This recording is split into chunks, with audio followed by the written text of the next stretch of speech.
memproklamasikan kemerdekaannya pada tanggal 17 Agustus 1945, bangsa Indonesia masih harus menghadapi Belanda yang ingin mengembalikan kekuasaannya atas Indonesia. Pasukan Belanda kembali datang ke tanah air. Kedatangan ini disambut dengan berbagai bentuk perlawanan oleh bangsa Indonesia, sehingga sejak tahun 1945 sampai 1950 telah terjadi berbagai macam pertempuran di berbagai daerah antara pihak Indonesia dengan pihak Belanda yang dibantu oleh pasukan Inggris. Dalam mempertahankan kemerdekaannya, bangsa Indonesia melakukan berbagai upaya. Upaya apa saja yang dilakukan? Andar akan menjelaskan untuk kalian. Ayo belajar bersama Mem Andar.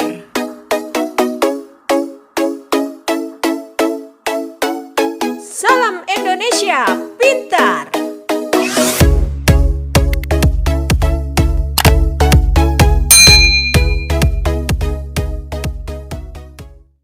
Upaya bangsa Indonesia dalam mempertahankan kemerdekaan Indonesia dilakukan dengan dua cara, yaitu perjuangan fisik atau perjuangan bersenjata.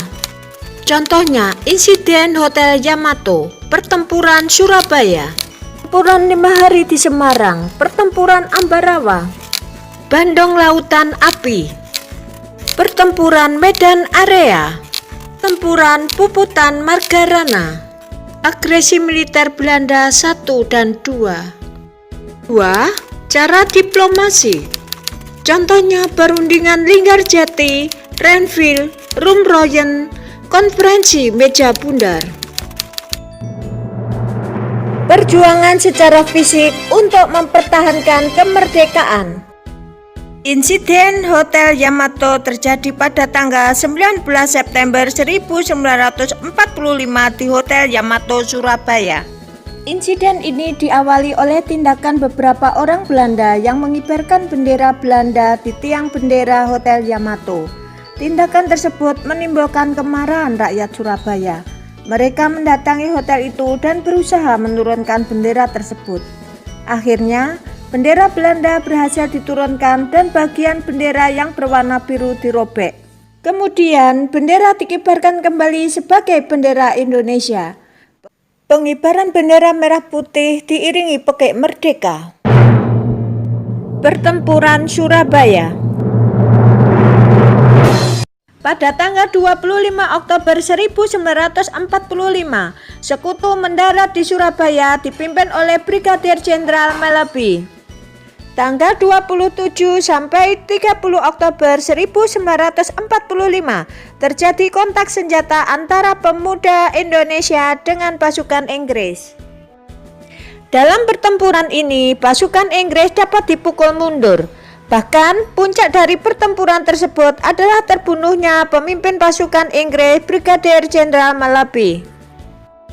Pada tanggal 9 November 1945, Inggris mengeluarkan ultimatum yang berisi semua pimpinan dan orang Indonesia yang bersenjata harus melapor dan meletakkan senjatanya di tempat yang ditentukan dan menyerahkan diri dengan mengangkat tangan.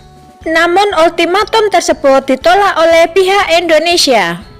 Para pelopor pemuda seperti Bung Tomo dan tokoh-tokoh agama yang terdiri dari para kiai dan ulama terus menggerakkan semangat perlawanan pejuang Surabaya. Pada tanggal 10 November 1945 terjadi pertempuran yang sangat dahsyat. Pasukan Inggris menggempur Surabaya dari darat, laut, dan udara.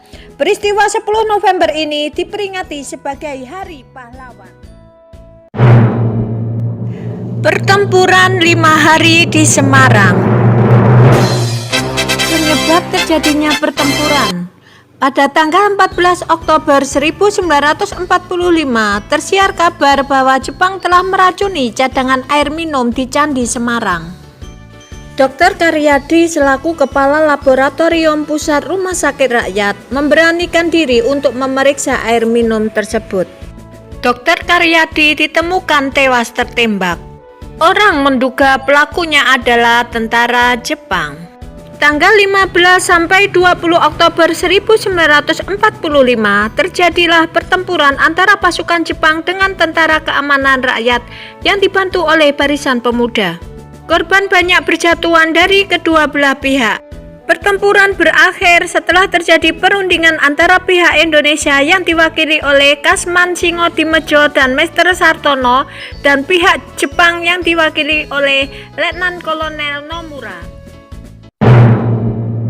Pertempuran Ambarawa. Tanggal 20 Oktober 1945, tentara sekutu di bawah pimpinan Brigadir Battle mendarat di Semarang dengan maksud mengurus tawanan perang. Kedatangan sekutu ini diboncengi oleh Netherlands Indies Civil Administration atau NICA.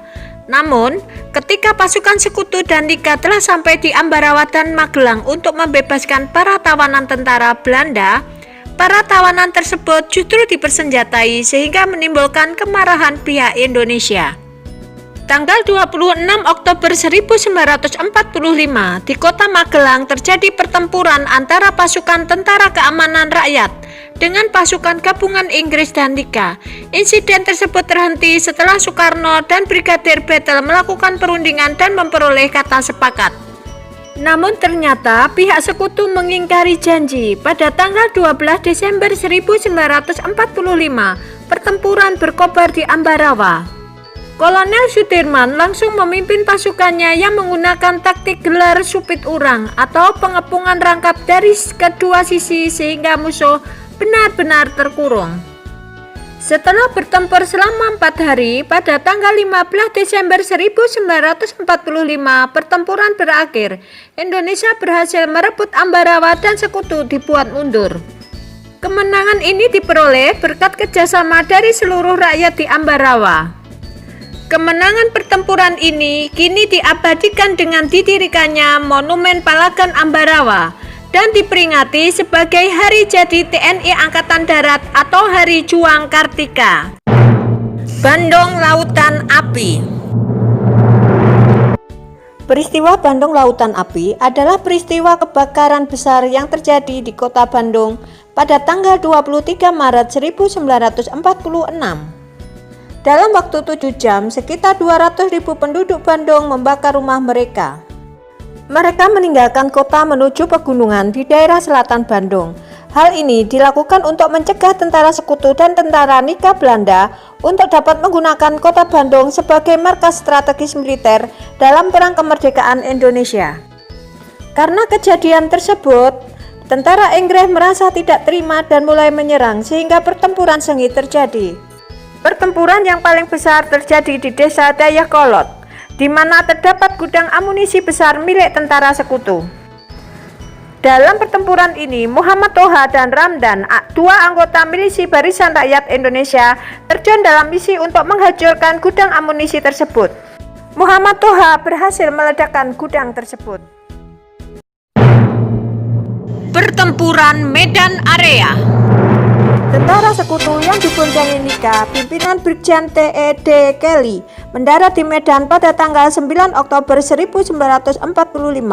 Pada tanggal 13 Oktober 1945, terjadi pertempuran pertama antara para pemuda dengan tentara Belanda yang kemudian meluas seluruh Medan.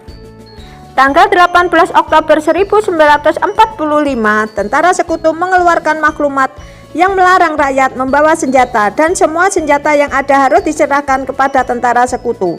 Tetapi maklumat tersebut tidak ditanggapi oleh TKR dan laskar-laskar perjuangan. Tanggal 1 Desember 1945, tentara sekutu memasang papan batas-batas wilayah kekuasaan mereka secara sepihak yang dikenal dengan istilah Medan Area.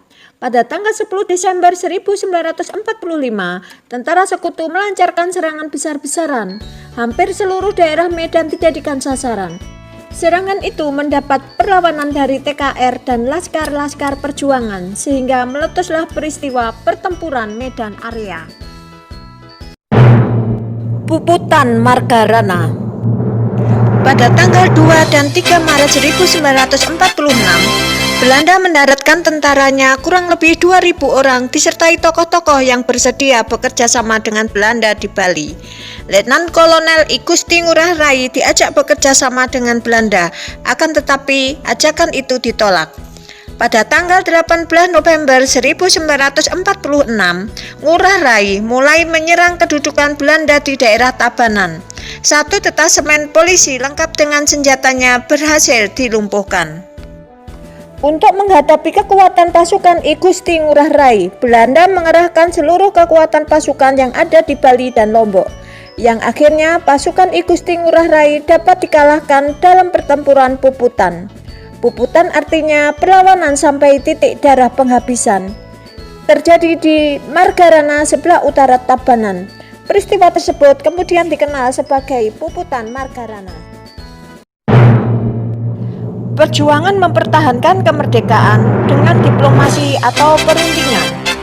Upaya mempertahankan kemerdekaan Indonesia tidak hanya dilakukan melalui pertempuran, namun juga dilakukan melalui jalur diplomasi, perjanjian, dan perundingan, seperti Perjanjian Linggarjati tanggal 15 November 1946 sampai tanggal 25 Maret 1947. Namun, pelaksanaan hasil perundingan ini tidak berjalan mulus. Pada tanggal 20 Juli 1947, Gubernur Jenderal H.J. Van Mook akhirnya menyatakan bahwa Belanda tidak terikat lagi dengan perjanjian ini. Pada tanggal 21 Juli 1947, meletuslah agresi militer Belanda pertama. Perjanjian Renville tanggal 8 Desember 1947 sampai 17 Januari 1948. Akan tetapi, tanggal 19 Desember 1948, Belanda melakukan agresi militer kedua dengan menyerang ibu kota Republik Indonesia di Yogyakarta. Presiden dan wakil presiden berhasil ditawan Belanda. Perjanjian Rumroyen tanggal 14 April 1949 sampai tanggal 7 Mei 1949. Tujuannya untuk menyelesaikan beberapa masalah mengenai kemerdekaan Indonesia sebelum konferensi meja bundar di Den Haag. Konferensi meja bundar tanggal 23 Agustus 1949 sampai tanggal 2 November 1949. Kesepakatan yang diperoleh pada konferensi meja bundar pada tanggal 27 Desember 1949, pemerintah Belanda menyerahkan kedaulatan Republik Indonesia Serikat. Penyerahan kedaulatan ini menandakan berakhirnya masa penjajahan Belanda di Indonesia secara formal. Anak-anakku, demikianlah video tentang upaya mempertahankan kemerdekaan Indonesia. Sampai bertemu lagi dengan video berikutnya. Salam Indonesia Pintar.